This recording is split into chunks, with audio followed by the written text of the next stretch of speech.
بسم اللہ الرحمن الرحیم۔ یوٹیوب چینل شمیر BKW وائس کے معزز دیکھنے والوں کو السلام علیکم۔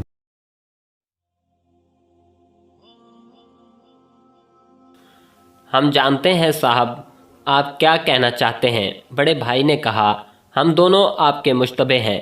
آپ نے ہمیں سچ بولنے کو کہا ہے، لیکن ہمارے پاس کوئی ایسا ذریعہ نہیں کہ آپ کو یقین دلا سکیں کہ ہم جو بیان دے رہے ہیں یہ سچ ہے۔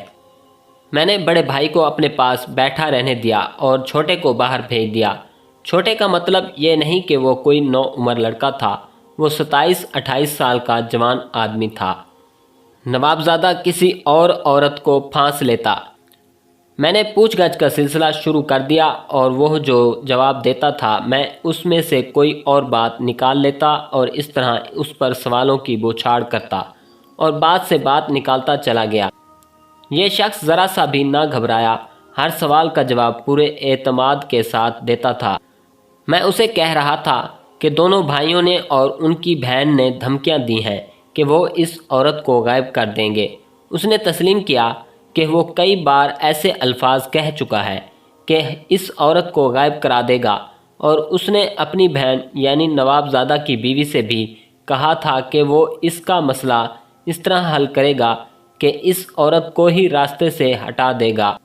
لیکن صاحب، اس نے کہا، ہم دونوں بھائی اپنی بہن کی تسلی کے لیے غائب کرانے والی بات کہا کرتے تھے۔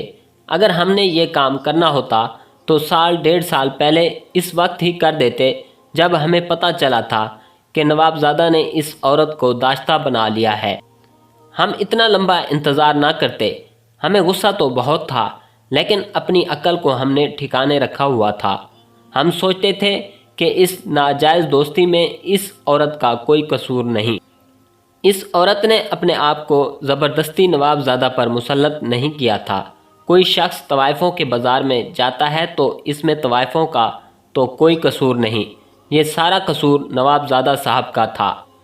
انہیں اپنی بیوی کا خیال ہوتا تو اس عورت کو اپنے باغات میں داخل ہی نہ ہونے دیتے۔ یہاں تو یہ حال رہا ہے کہ نوابزادہ صاحب اس عورت کے گھر چلے جایا کرتے تھے۔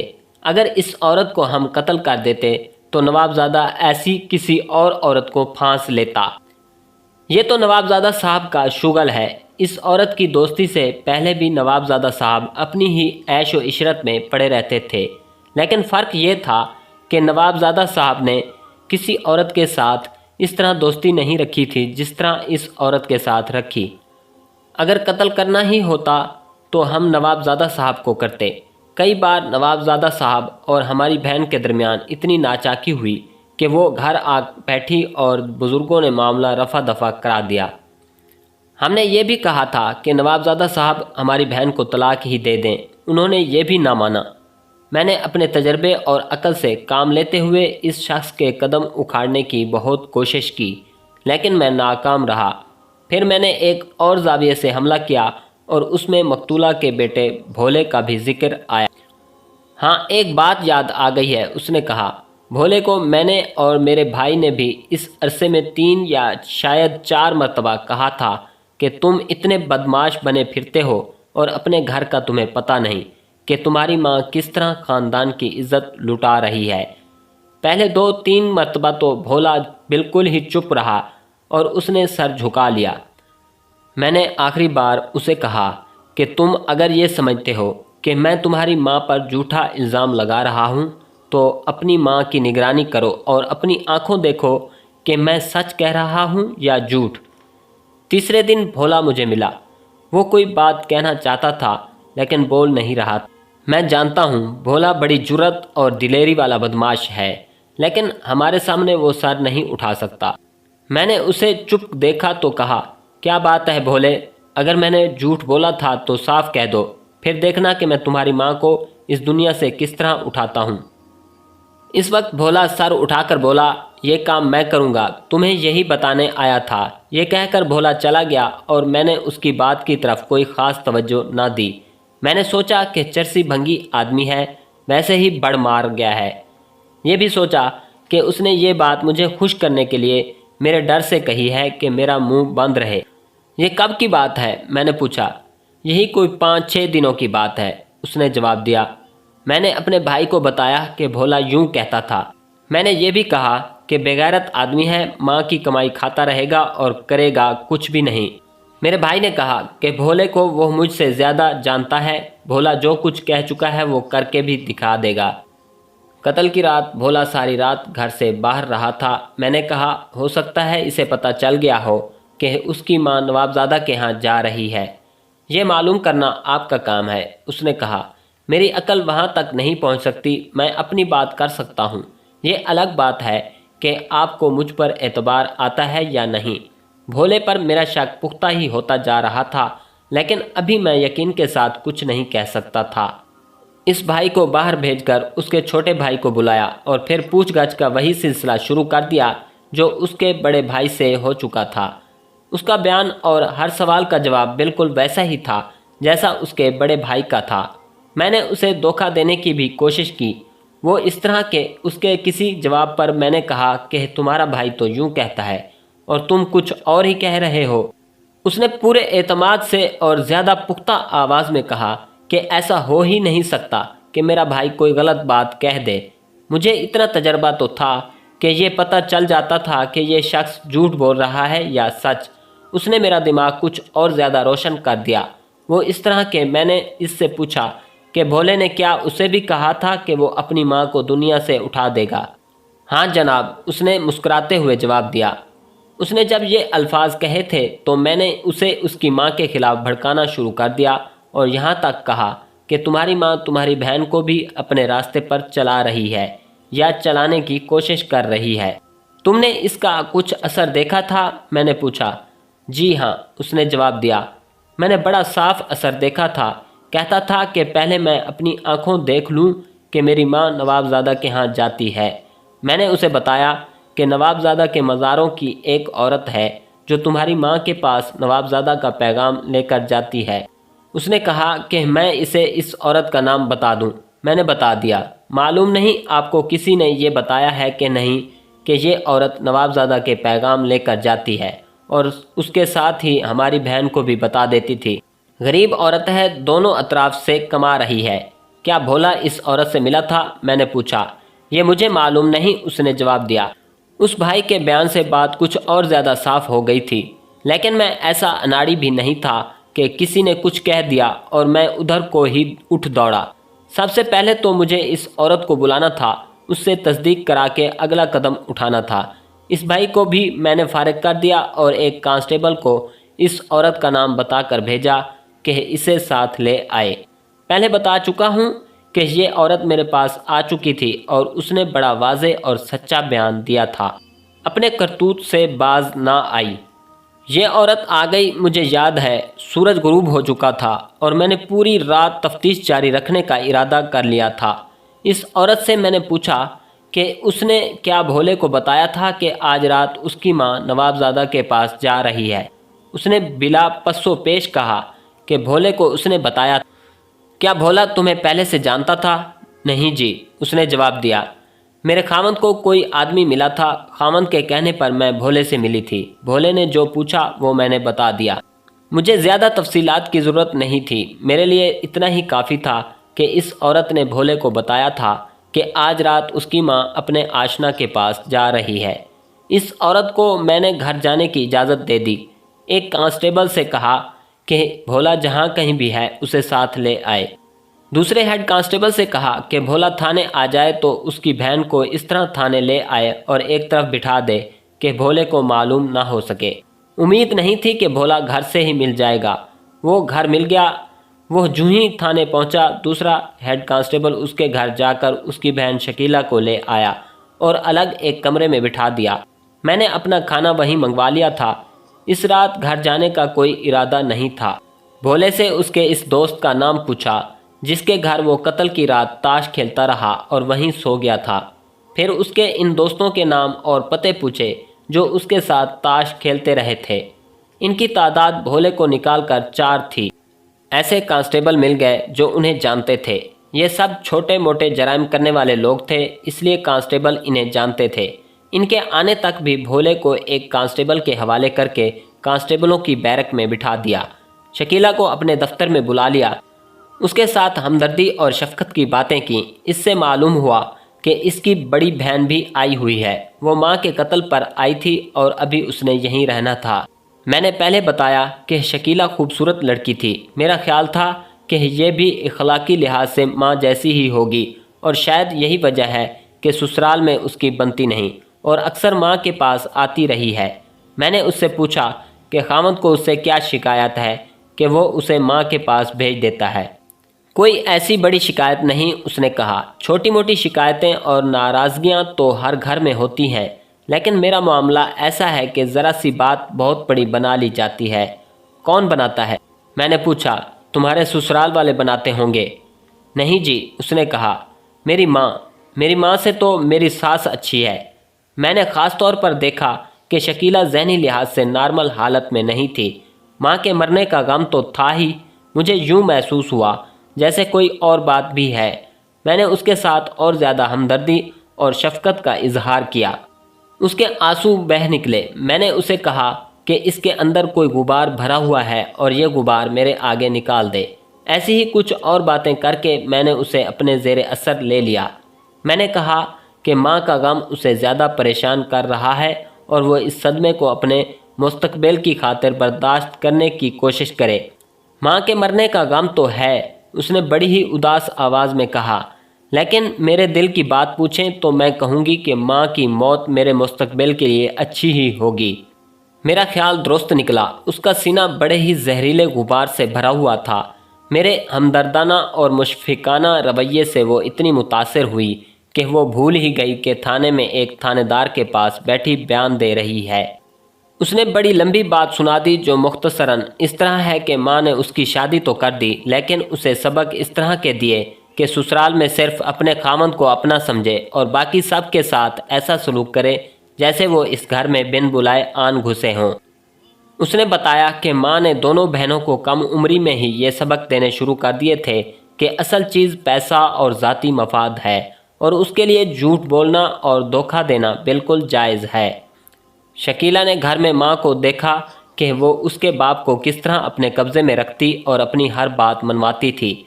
माँ खूबसूरत थी और इस खूबसूरती को माँ बड़ी कामयाबी से इस्तेमाल करती और शकीला के बाप को उल्लू बनाए रखती थी।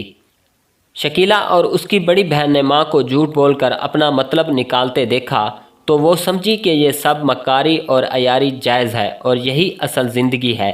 बच्चों को वाज और लेक्चर के अंदाज से पंदो नसीहत करते रहो, लेकिन उनका किरदार इसी सांचे में ढलता है जो वो माँ बाप को अमलन करते देखते हैं।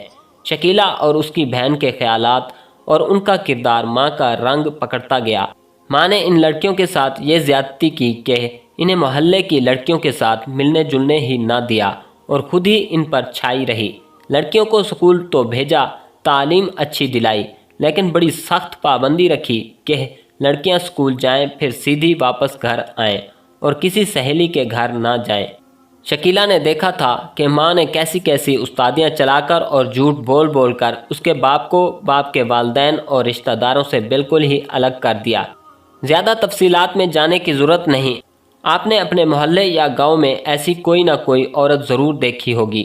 दोनों बहनों की शादियां हो गईं। शकीला ने बताया कि दोनों बहनों ने ससुराल में जाकर वैसा ही रवैया अख्तियार कर लिया जैसा उन्होंने माँ का देखा था और बचपन से देखती जवान हुई थीं। इन्हें सही रास्ता दिखाया ही नहीं गया था। शकीला का बाप तो शरीफ और बुद्धू आदमी था। वो मकतूला की उंगलियों पर नाचता रहा और उसके माँ बाप और दीगर लौहिकीन शराफत से उससे अलग हो गए। लेकिन दोनों बहनों के ससुराल कुछ और किस्म के निकले। उन्होंने लड़कियों को लगामें डाल लीं। मैं ये तफसीलात पहले एक मुअज़्ज़ज़ फ़र्द इम्तियाज़ फ़िरदौसी की ज़बानी सुना चुका हूँ। अब मैं मकतूला के मरने के बाद की बात करता हूँ। शकीला ने सुनाया कि उसे अपने खामद से और खामद को उससे बेपनाह दिली मोहब्बत है, लेकिन माँ ने उसका दिमाग अपने सांचे में ढाल रखा था, इसलिए वो ऐसी कशमकश में मुब्तला रहने लगी थी जो उसे चैन की नींद सोने भी नहीं देती थी। शकीला के कहने का मतलब ये था कि वो दो हिस्सों में बट गई थी। एक हिस्सा माँ का मुरीद था और दूसरा हिस्सा खामद की मोहब्बत में गिरफ्तार था। शकीला की सास कोई बुरी औरत नहीं थी, लेकिन शकीला की माँ उसके दिमाग में ये डालती थी कि इसकी सास बहुत बुरी औरत है। शकीला को माँ ये सबक देती थी कि खामद की आमदनी से पैसे उड़ाकर घर ले आया करो।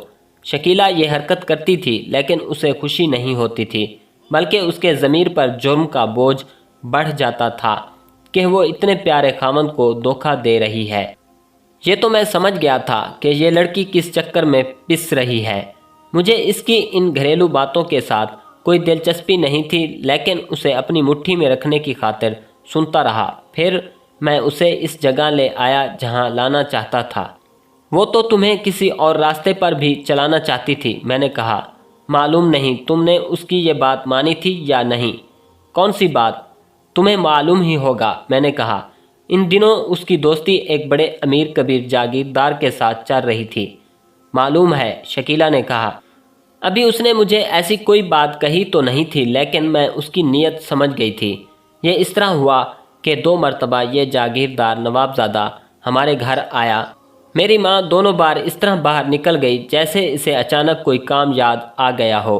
पहली बार तो मैंने इस शख्स को ज़रा सी भी लिफ्ट ना कराई। माँ मेरे आगे उसकी बहुत तारीफ़ें किया करती थी कि बड़ा ही मुखलिस और नेक आदमी है। दूसरी बार वो आया तो पहले से ज़्यादा बेतकल्लुफ़ होने लगा, यहाँ तक कि उसने मेरे होंठ चूम लिए।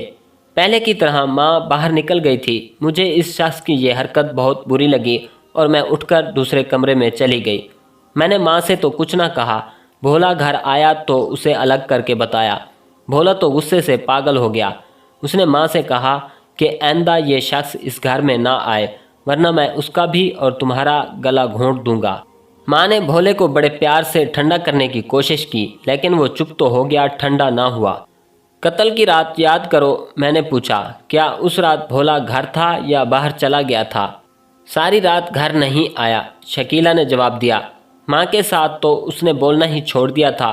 मैं ये भी जानती थी कि भोले के मना करने के बावजूद माँ अपनी करतूत से बाज नहीं आई। कत्ल के रोज़ मैंने आपके आगे झूठ बोला था कि माँ रात को भोले को ढूंढने निकल जाती है। मैंने इस रात उठकर माँ को बिस्तर से गायब पाया और उसके घर वाले कपड़े पलंग पर पड़े देखे तो मैं समझ गई थी कि वो कहाँ गई है। शकीला के इस बयान से ये वाज़ेह हो गया कि भोला माँ की इस दोस्ती पर सख्त भड़का हुआ था, यहाँ तक कि माँ के साथ बोलचाल बंद कर दी थी और गला घोंटने की धमकी दी थी। मैंने एक कांस्टेबल को बुलाया और उसे कहा कि शकीला को उसके घर छोड़ आए। रात के वक्त जवान लड़की का अकेले घर जाना मुनासिब नहीं था। मैंने अहद पूरा कर दिया। शकीला के जाने के बाद मैंने पूछा कि वो आदमी आए हैं या नहीं जिनके साथ भोला ताश खेलता रहा था। इनमें से 3 आ गए थे। मैंने कहा कि किसी एक को मेरे पास भेज दें। एक जवान साल आदमी मेरे सामने आया। ये छोटी मोटी वारदातें करने वाला आदमी था। ऐसे वारदातिये एक थानेदार को नाराज़ करने की जुर्रत नहीं कर सकते थे। मैंने इससे पूछा कि भोला इनके साथ ताश खेलता रहा था। उसने बताया कि वो ताश खेलते रहे थे और फिर भोला वहीं सो गया था। फिर मैंने उससे पूछा कि इस रात वो खुश था या नाराज़ था या उसका मिजाज कैसा था। ये तो मैंने ठीक तरह नहीं देखा, उसने जवाब दिया। ये ज़रूर देखा कि इस रात उसने बहुत ही ज़्यादा चर्स पी ली थी और नशे की हालत में ताश खेलता रहा था। क्या वो वहीं सो गया था? सबसे पहले मैं सोया था, उसने जवाब दिया। मैं सुबह उठा तो भोला वहाँ नहीं था। दूसरे आदमी को बुलाया। उसने बताया कि ताश खेलते खेलते भोला उठा और ये कहकर चला गया कि सब यहीं रहना, मैं अभी वापस आता हूँ। फिर वो कुछ देर बाद आ गया और वहीं सो गया था। वक्त क्या था? हम में से किसी के पास भी घड़ी नहीं थी, उसने जवाब दिया। मेरा अंदाज़ा है कि 12 बजे से पहले का टाइम था। वो जब वापस आया तो उसने कुछ कहा था? मैंने पूछा। मेरा मतलब यह है कि वो किस मूड में था या वो नशे में झूम रहा था। वो फ़ौरन कोई जवाब ना दे सका। याद करने की कोशिश करने लगा। कुछ देर बाद उसने बताया कि भोले ने कहा था कि ये किसी को पता ना चलने देना कि मैं बाहर निकला था। मैंने उससे पूछा कि ऐसी क्या बात है कि वह बाहर निकलने को राज में रखना चाहता है। उसने गुस्से से कहा कि मैं जो कहता हूँ वो करो। तीसरे आदमी को बुलाया। उसने भी बिल्कुल ऐसा ही बयान दिया। उसके बाद मैंने भोले को बुलाया। उस वक्त भी वो चर्स पिए हुए था। मैंने उसके साथ पहले तो बड़े प्यार के साथ बातें की और उसे अपने साथ कुछ बेतकल्लुफ़ कर लिया। भोले यार, मैंने कहा, इस हरामजादे नवाबजादे का गला भी घोंट देते तो मुझे बहुत खुशी होती। मुझे फांसी चढ़ाकर आप क्यों खुश होते हैं? اس نے شگفتہ لہجے میں کہا، جہاں ایک کو گلا گھونٹ کر مارا ہے وہاں اس پاپی کو بھی ختم کر دیتے۔ میں نے کہا، میں نے کسی کا گلا نہیں گھونٹا۔ بھولے نے کہا، آپ صاف بات کریں۔ میں شک و شبہ کی بات نہیں کر رہا بھولے، میں نے دوستانہ لہجے میں کہا، تم نے اپنی ماں کا گلا گھونٹا ہے۔ تمہیں اس وقت بلایا ہے جب میرے پاس پوری شہادت آ گئی ہے۔ اقبالی بیان دے دو اور پھانسی چڑھ جاؤ۔ بھولے نے میری بات کاٹ کر کہا، سن بھولے۔ میں نے ہاتھ لمبا کر کے اس کا ہاتھ اپنے ہاتھ میں لے کر دبایا اور کہا، تم پھانسی کی بات کرتے ہو، میں تمہیں عمر قید بھی نہیں ہونے دوں گا۔ یہ ایک مسلمان بھائی کا وعدہ ہے۔ میں نے اسے اس کے خلاف شہادت کی کچھ جھلکیاں دکھائیں اور ایسی باتیں کہیں کہ وہ بول پڑا۔ اسے کوئی دھمکی نہ دی، نہ کوئی لالچ دیا، بلکہ اس کی غیرت مندی کی تعریفیں کی اور اس کے جذبات کو اتنا بھڑکایا کہ وہ بول پڑا۔ اقبالی بیان دیتے ہوئے اس نے اپنی ماں کی وہی خصلتیں اور وہی فطرت بیان کی جو میں تفصیل سے بیان کر چکا ہوں۔ اسے ماں نے جس طرح بگاڑا، خراب کیا، جھوٹ اور مکاری سکھائی، وہ سب اس نے سنایا اور اپنی بربادی کا ذمہ دار ماں کو ٹھہرایا۔ اور پھر جو بات اسے پاگل کر گئی وہ ماں کی ناجائز دوستی تھی، اور ماں اس کی بہن کو بھی اس نوابزادہ کی داشتہ بنانے کی کوشش کر رہی تھی۔ اس نے تسلیم کیا کہ مزارہ کی بیوی نے اسے بتا دیا تھا کہ اس کی ماں رات 11 بجے کے بعد نوابزادہ کے ہاں جا رہی ہے۔ اس نے اس لیے چرس بہت زیادہ پی لی تھی کہ ماں کو دیکھ کر اس کا ہاتھ رک نہ جائے۔ وہ صحیح وقت پر تاش کھیلتے ہوئے اٹھا اور گلی کی نکڑ پر جا چھپا۔ اس نے ماں کو گلی میں آتے دیکھا۔ بھولا پیچھے ہٹ گیا۔ ماں گلی کا موڑ مڑ گئی تو بھولے نے پیچھے سے اس کا گلا دونوں ہاتھوں میں دبوچا۔ ماں نے اپنے دونوں ہاتھوں سے بھولے کی دونوں کلائیاں پکڑ لیں۔ بھولے کے ہاتھوں کا شکنجہ تنگ ہوتا چلا گیا۔ اس کی ماں کے دونوں ہاتھ نیچے گر پڑے تو بھولے نے ماں کو گرنے نہ دیا۔ اسے یقین ہو گیا تھا کہ ماں مر چکی ہے۔ اسے بھولے نے کندھے پر ڈالا اور کوڑے کرکٹ کے ڈھیر پر چڑھ کر لاش وہاں پھینکی اور اپنے دوستوں کے ساتھ چلا گیا۔ میں نے بھولے کو حوالات میں بند کر دیا۔ اگلے روز اس نے مجسٹریٹ کے سامنے اقبالی بیان لکھوا دیا۔ میں نے عہد کر لیا تھا کہ اسے زیادہ سزا نہیں ہونے دوں گا۔ میں نے فوری اشتعال کا مقدمہ بنایا، یعنی قتل کا باعث فوری اشتعال لکھا، اور تمام شہادت اس طرح تیار کی جس سے فوری اشتعال ثابت ہوتا تھا۔ اس کی بہن کی گواہی بھی ڈلوائی کہ ماں اسے بھی نوابزادہ کی داشتہ بنانا چاہتی تھی، اور نوابزادہ کے دونوں سالے اور اس کی بیوی بھی عدالت میں آئے اور مقتولہ اور نوابزادہ کے ناجائز تعلقات ثابت کیے تھے۔ یہ کوئی پولیس آفیسر ہی سمجھ سکتا ہے کہ ایسا مقدمہ تیار کرنے میں کس قدر محنت اور عقل کی ضرورت ہوتی ہے۔ بہرحال میں نے اپنا عہد پورا کر دیا اور بھولے کو صرف 5 سال سزائے قید دی گئی۔ بھولے کے وکیل نے ہائی کورٹ میں اپیل دائر کی۔ اپیل ڈویژن بینچ نے سنی۔ ایک جج ہندو اور دوسرا اینگلو انڈین تھا۔ انہوں نے سزا میں تخفیف کر کے 5 سال کی بجائے 3 سال کر